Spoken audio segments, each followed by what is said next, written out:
School prepared us for a lot of things, like memorizing Shakespeare quotes, solving for X, and dissecting a frog, but somehow forgot to teach us how not to go broke.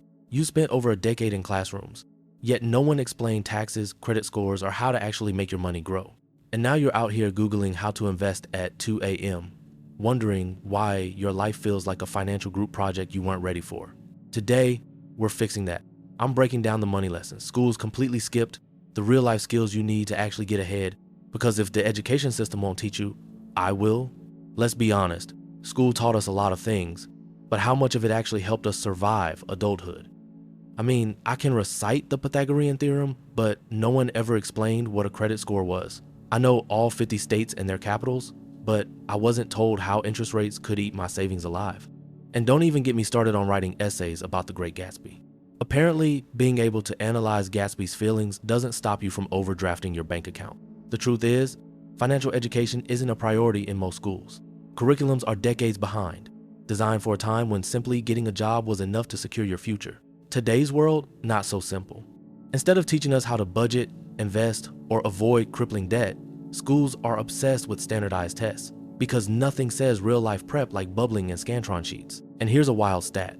Only 17 states in the US require a personal finance course to graduate high school. That means most of us are walking out into the world with zero knowledge of how to manage a paycheck, file taxes, or even understand our first loan. It's like being handed the keys to a car, but no one told you where the brakes are. So if school didn't teach us about money, what should they have taught us? Well, buckle up, because this is where we rewrite the curriculum. Let's start with this. Money isn't just something you earn, spend, and stress about. It's a tool, a really powerful one.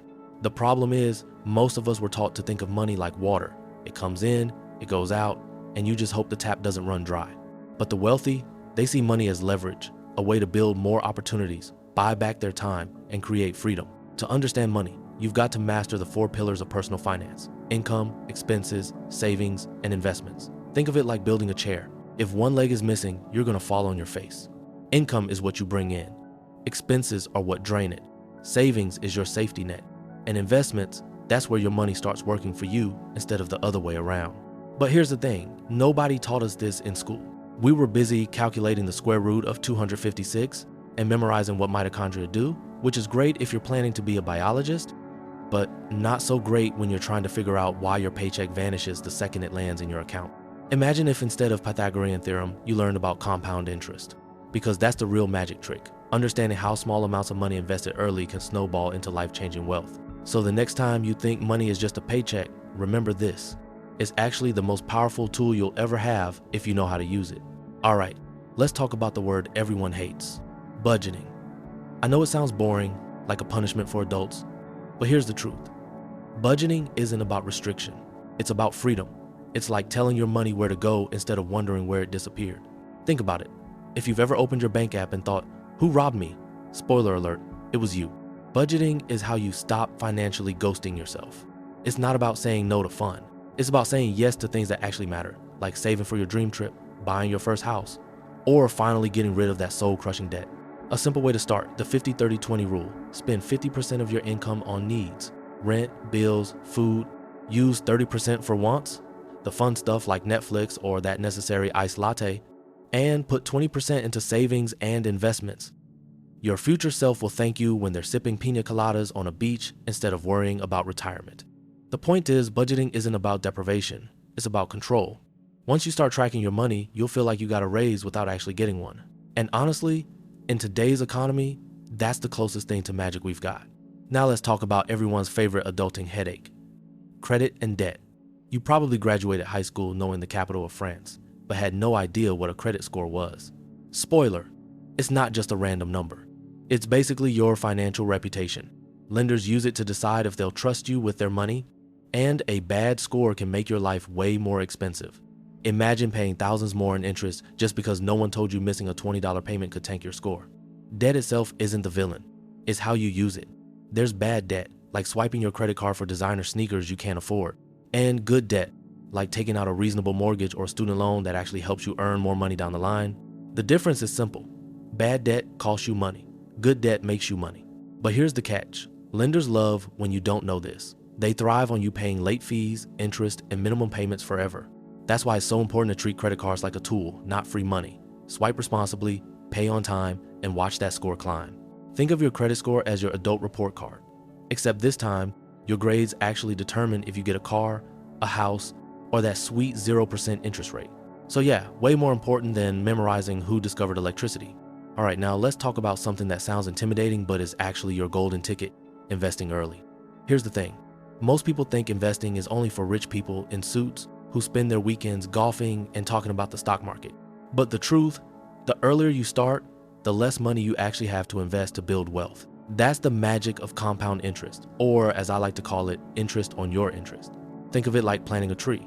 You can plant it today and have a beautiful shady oak in 20 years, or you can wait until you're 45 to plant it. And, well, now it's just a twig with trust issues. Start investing young, and even small amounts snowball over time. If you invest just $200 a month in your 20s, you could end up with more money than someone who invests double that amount starting in their 30s. Why?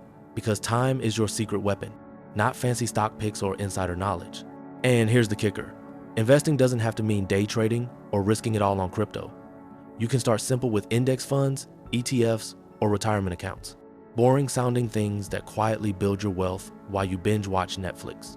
Bottom line, every dollar you invest early is like hiring a tiny employee who works for you 24/7. The sooner you start, the more of those little money minions you'll have working for you, and that's how you win the game. Here's the thing about taxes. They take money out of your paycheck before you even see it. And most people have no idea where that money is going. And that's the real problem. School never taught us that your paycheck isn't actually what you make. It's what's left after income tax, Social Security, Medicare, and whatever else your government decides to collect. Learning how to read a pay stub is one of the simplest ways to understand where your money goes.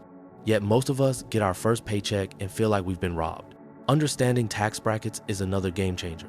A lot of people think, if I earn more, I'll get taxed more, so why try? That's not how it works. Your income is taxed in layers.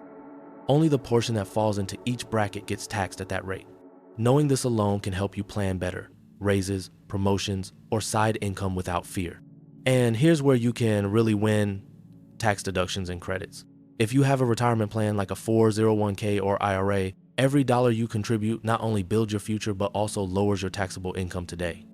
If you run a side hustle, you can write off part of your phone bill, equipment, even mileage legally. Most people don't realize this, so they pay way more than they need to. But let's zoom out beyond taxes. Life comes at you fast, and nobody taught you how to navigate it. Signing a lease isn't just scribbling your name. It's a legally binding contract, and if you don't read it, you might be agreeing to pay for repairs that aren't your fault. Negotiating a salary is another skill that school skipped entirely. Your starting salary doesn't just affect today's paycheck, it compounds over your entire career.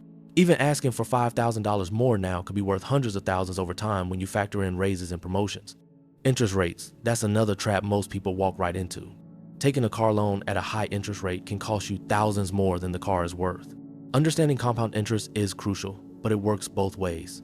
It's amazing when you invest early, but it's brutal when you're in credit card debt. Knowing this turns, I'll just pay the minimum balance into I'm about to donate a vacation to my bank. This is the stuff we should have learned. How to legally lower your tax bill, how to negotiate, how to avoid bad debt, and how to read a contract before signing it. And here's the best part. These aren't complicated skills. They're simple once someone explains them. But because most people never get taught, they stumble through life learning the hard way. Imagine if financial literacy was as basic as algebra. We'd all be years ahead. Taxes, interest, negotiations, they're not mysteries. They're just part of the game of money. And once you understand the rules, you finally have a shot at winning. Here's the truth. Financial freedom isn't about driving a Lamborghini or flexing on Instagram. It's about waking up one day and realizing you don't have to trade your time for money anymore. It's being able to say no to a job you hate, yes to opportunities you love, and having the freedom to live life on your terms. That's real wealth, control over your time, your choices, and your future. Money is just the tool that gets you there.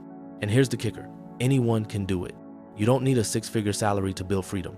You need knowledge, a plan, and the discipline to actually use them. Small, consistent steps. Learning about taxes, budgeting, investing, and making smarter financial decisions can completely change the trajectory of your life. The crazy part is, most people never get to this point because they were never shown how. But now that you know better, you can start making moves that your future self will thank you for. And once you feel the freedom that comes from being in control of your money, you'll realize this isn't about getting rich. It's about never feeling trapped again. All right, let's get real. Knowing all of this is great, but if you don't take action, nothing changes. So here's where you start. First, track your money. Every dollar coming in, every dollar going out. You can't fix what you don't measure. Second, start building a safety net. Even a small emergency fund will stop one unexpected bill from sending you into a spiral of debt. Third, begin investing now, even if it's only $20 a month. Time will do more for your wealth than any get-rich-quick scheme ever could. And finally, commit to learning. Financial literacy isn't something you master in a day. It's a lifelong skill. Read books, watch videos, listen to podcasts, and keep improving. The best part, none of this requires you to make a ton of money today. It's about using what you have smarter. Most people spend their whole lives reacting to money. You're about to start controlling it, and that's the moment life starts to shift. So today isn't just another day. It's the first step toward real financial freedom. And there you have it. The money lesson schools completely skipped, but you now know better. Remember, financial success isn't about being born rich or getting lucky. It's about understanding the rules of the game and playing smarter than everyone else.